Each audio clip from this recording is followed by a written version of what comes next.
First on Fox right now, U.S. travelers have no way to fly in or out of Tel Aviv, Israel on U.S. commercial flights. The FAA has banned those flights due to security concerns. Fox 17's Alvarez talked with some of the last passengers, the very last ones who took off before American planes were grounded. He joins us now with more.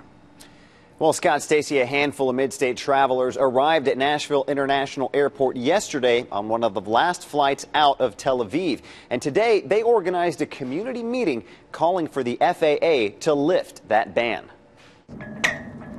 The Stars and Stripes flew alongside the Star of David over the Gordon Jewish Community Center, while inside, heightened security set the tone for the Israel Solidarity Gathering that drew hundreds of families and the Israeli Deputy Consul General in Atlanta.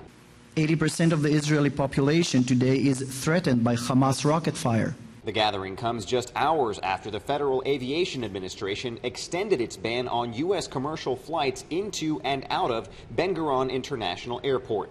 The FAA first announced the ban Monday, citing safety concerns after the administration says a rocket exploded about a mile from the airport. There is no country on earth that can be expected to live under a daily barrage of rockets. But Naomi Limor-Sedek says the airport is perfectly safe, and she's calling for the FAA to lift the ban. I think the extension is probably ridiculous. Limor-Sedek was among the last to fly out before the rocket hit. I'm not sure what time the flight was that where the rocket landed, but I was already safely on the ground here in the United States of America. She says her 16-year-old daughter is still in Israel and is scheduled to fly back to Nashville on Monday. Limor-Sedek says if the ban continues until then, she won't hesitate to find a new airline. The National Airlines of Israel, El Al, is still flying in and out of that airport, and she'll be safe coming back home. In the meantime, the Jewish Federation of Nashville says an ongoing ban will only hurt Israel's economy.